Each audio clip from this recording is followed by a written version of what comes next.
Ginataang yellowfin. Tara, lutuin natin to. Naku, napakadali lang. Let's go! Ayan, meron tayo ditong yellowfin na nabili at naisip kong gataan. Naku, matagal-tagal na rin ako hindi nakapagluto ng may gata. Ayan, ilalagay lang natin lahat yan sa ating kawali. Pagsasama-samahin lang natin lahat ng ating mga ingredients. Yan, masarap ang ginataan kapag maraming mga bawang at sibuyas. Siyempre, hindi mawawala ang luya. Yan, napakaraming luya rin na nilagay ko. Ang sarap-sarap niyan sa ginataang isda. Tanggal ang lansa ng ating isda. Naku, ayan, ikalat lang natin yan buong kawali. At syempre, hindi mawawala ang siling berde para medyo anghang-anghang. At tinimplang ko lang yan ng konting asin at paminta. Lagyan natin ng suka. At saka konting tubig. Ayan, tapos niyan pakukuluan lang natin ng mga ilang minuto. Mabilis lang naman maluto ang isda. O, diba? Napakadali naman talaga nito. Para ka lang nagpapaksiw.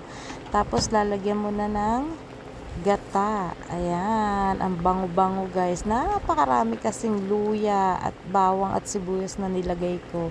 Yan ang masarap sa ginataang isda. Yung maraming sibuyas, bawang at luya. Tapos, syempre, ang ating gata. Ayan. Napakasarap ng ginataang isda. Antayin lang natin yan medyo mag-reduce yung ating sabaw ng konti. Yung medyo kumakati-kati na yung gata. O, diba?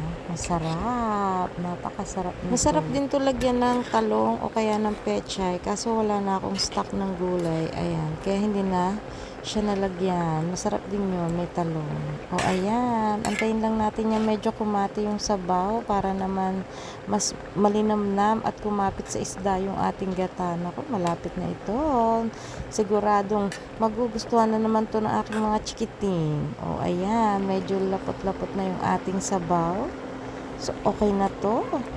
Naku, i-ready na ang kanin. Siguradong mapapakanin na naman tayo nito. So, yung isang sili dyan ay medyo pinisa ko para medyo may konting anghang lang dahil ang mga chikiting ay kakain din. So, kung gusto nyo pa ng extra anghang, pwede nyo panlagyan niya ng siling labuyo. O, diba? Naku, panalong-panalo ang ulam natin for today. Naku, paano guys?